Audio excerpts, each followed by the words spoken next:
Hello, second grade Smarties, and welcome to Module 2 of Wit and Wisdom, the American West. So, today we are talking about what is the life lesson that we can learn from the legend of the Blue Bonnet. But before we start that, I want us to look at our pizza slice question. So, our big pizza question is, what was life like in the West for early Americans? That's the question that we're taking a bite out of a little bit at a time. Our pizza slice question, we can answer this question a little faster by taking little bites at a time. So, our pizza slice question is, what life lesson can we learn from the story of the Blue Bonnet? Our pizza bite question is, what is the lesson of the legend of the Blue Bonnet? So today we are wrapping up our time with the legend of the Blue Bonnet.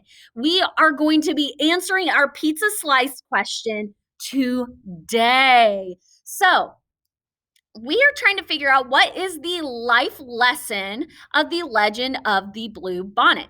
Well, what is a life lesson?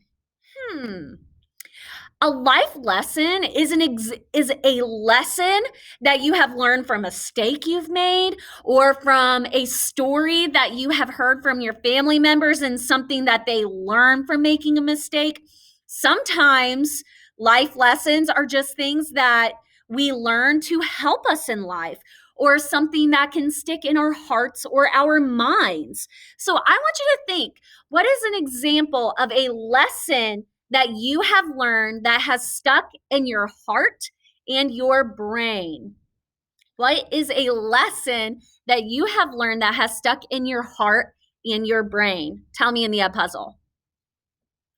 All right, so to kind of get a better idea of this, you are going to listen to a life lesson, okay? This is not a story about Miss Mason, but this is a good story that teaches us a lesson. One day, I wanted to go quickly to my friend's house.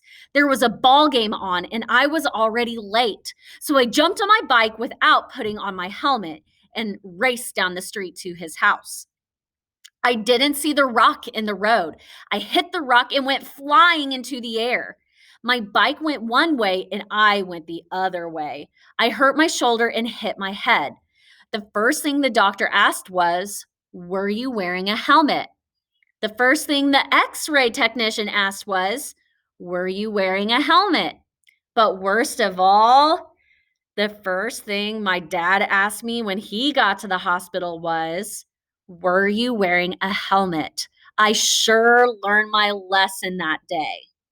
All right, so after listening to the story, what is the lesson that was learned from that story? After falling off my bike, what was the lesson that I learned that day? Tell me in the puzzle.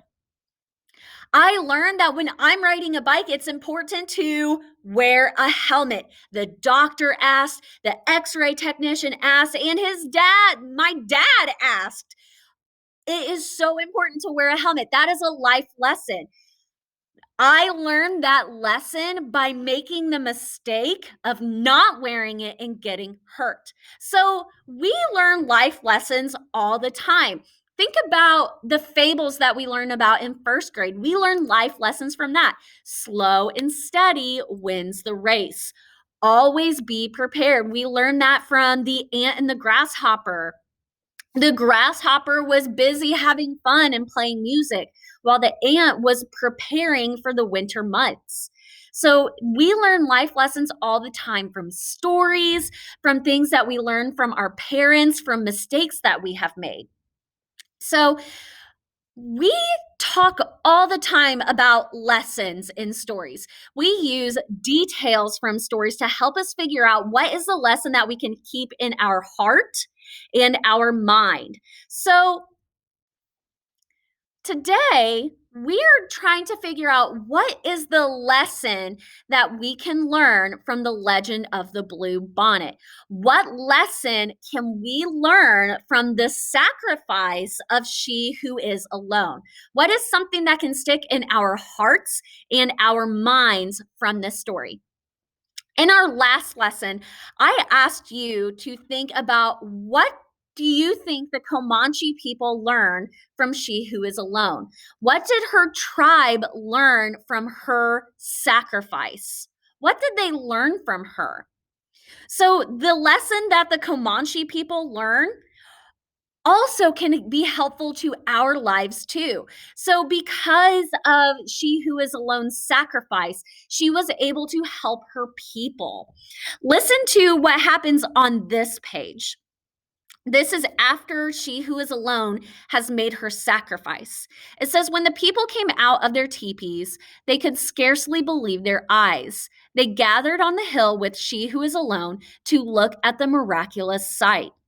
There was no doubt about it. The flowers were a sign of forgiveness from the great spirits. And as the people sang and danced their thanks to the great spirits, a warm rain began to fall and the land began to live again. From that day on, the little girl was known by another name, one who dearly loved her people. So, what did the Comanche people learn about She Who Is Alone? What did they learn about her? Tell me in the puzzle.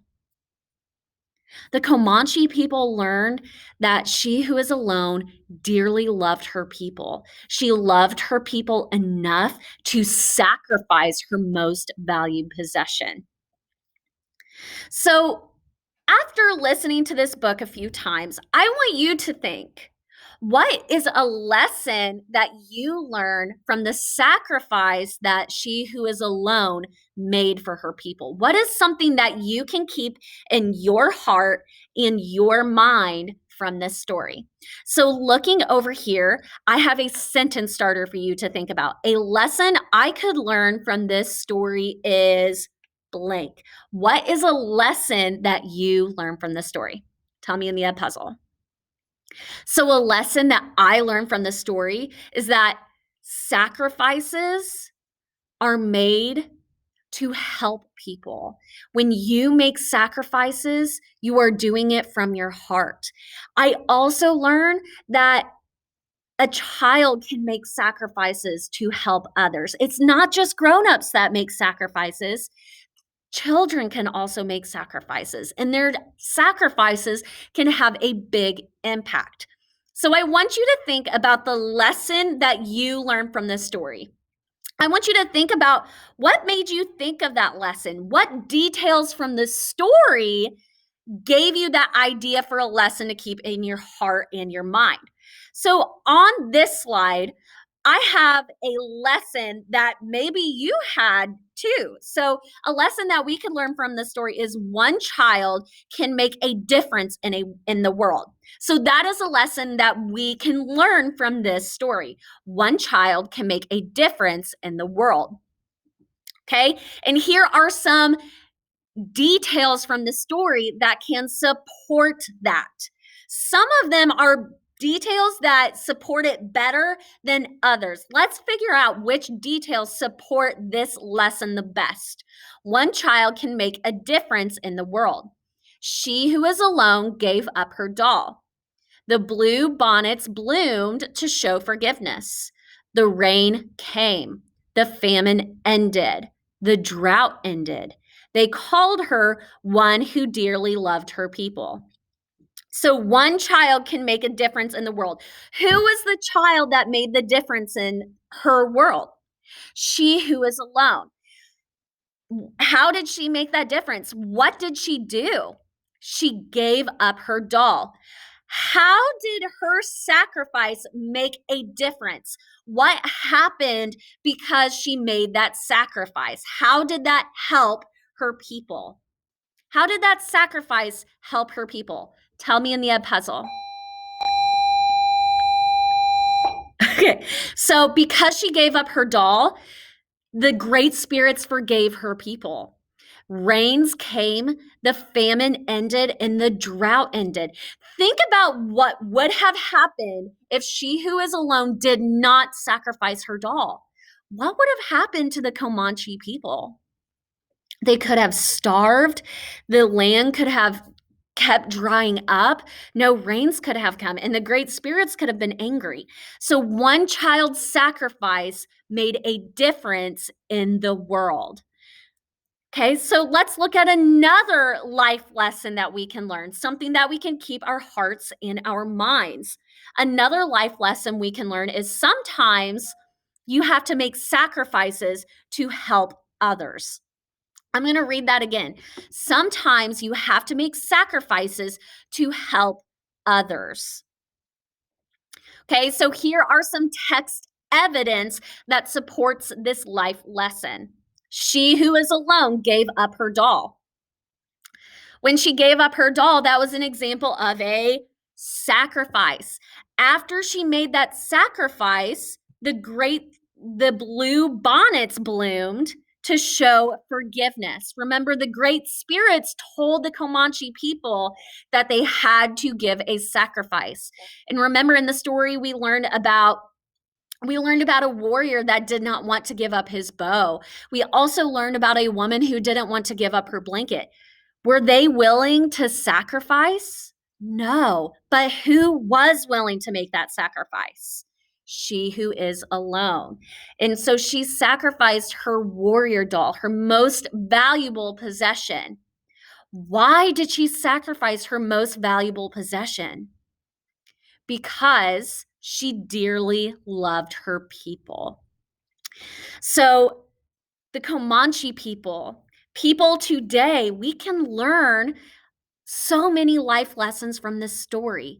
We learn that one child can make a difference in the world. You, second grade smarties, you can make a difference in your world. It doesn't have to be a sacrifice. Sometimes you can use your growth mindset, your good learning habits to make a difference.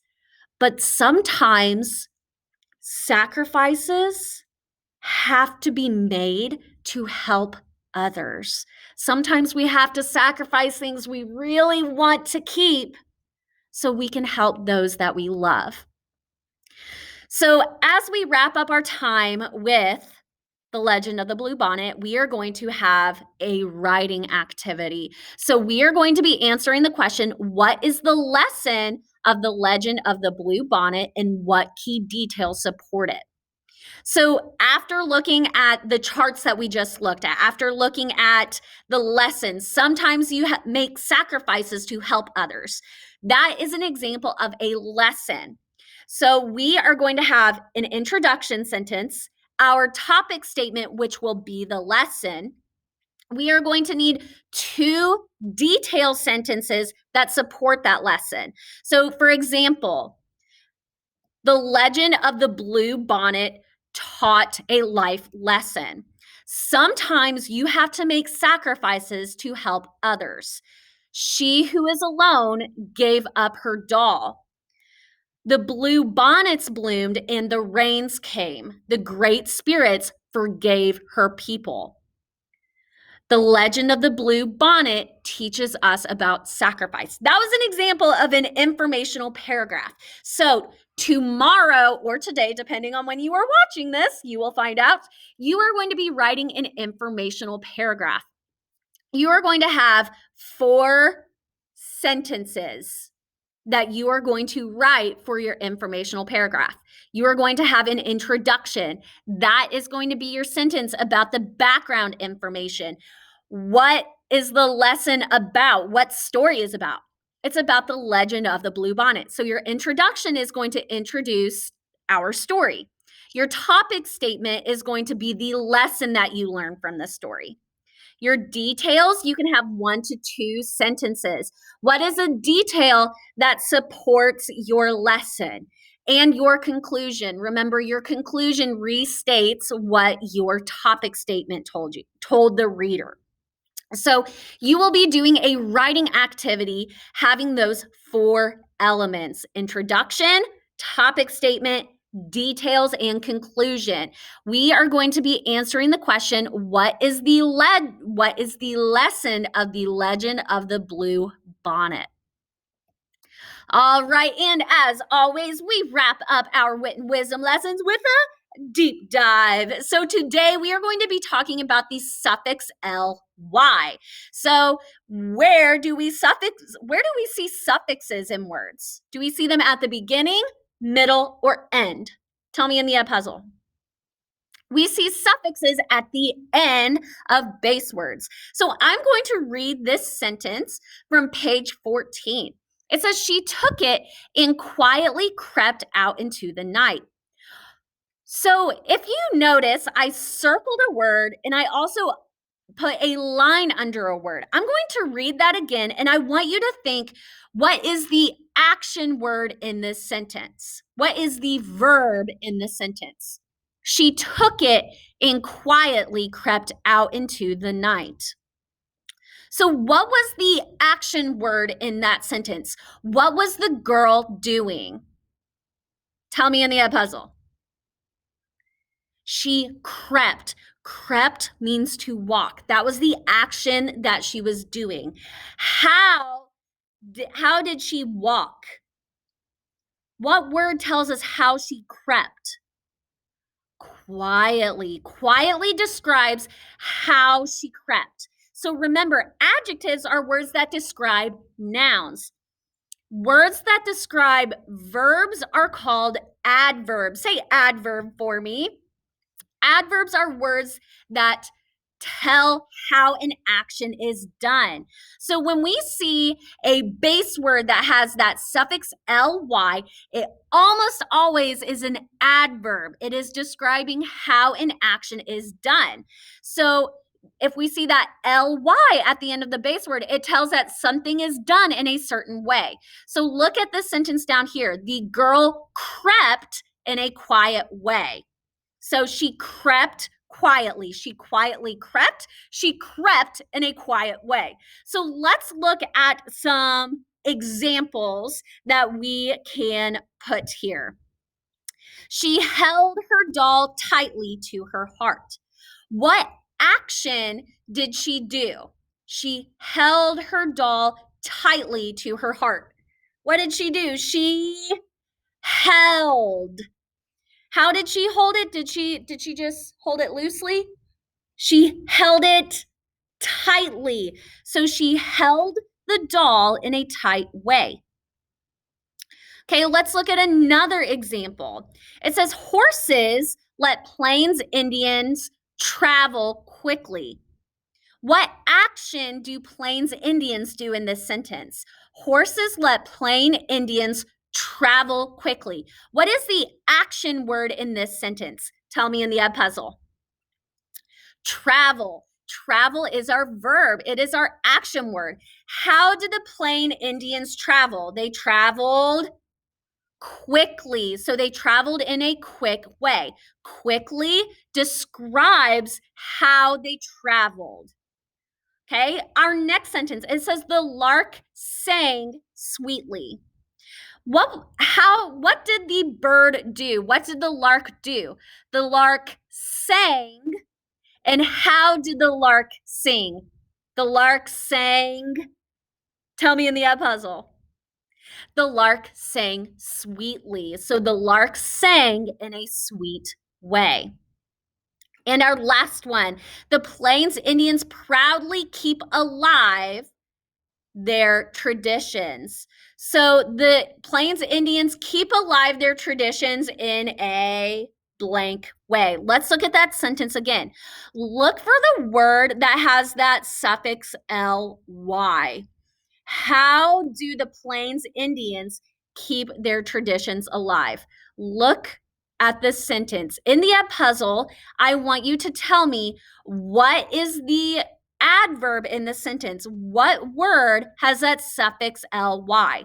The Plains Indians proudly keep alive their traditions. Tell me the adverb in the puzzle. So the adverb is proudly. They keep alive their traditions in a proud way. So Smarties, when you come across words that have this suffix ly, these words describe action words. They tell us how actions are done in a certain way. So, as you are reading a fabulous book today, I want you to keep your eyes open for any adverbs, any words that describe how an action is done. All right, Smarties, as always, remember to keep that growth mindset. Good learners do hard things. And I will see you guys very soon with a new book about the American West. Happy learning, Smarties.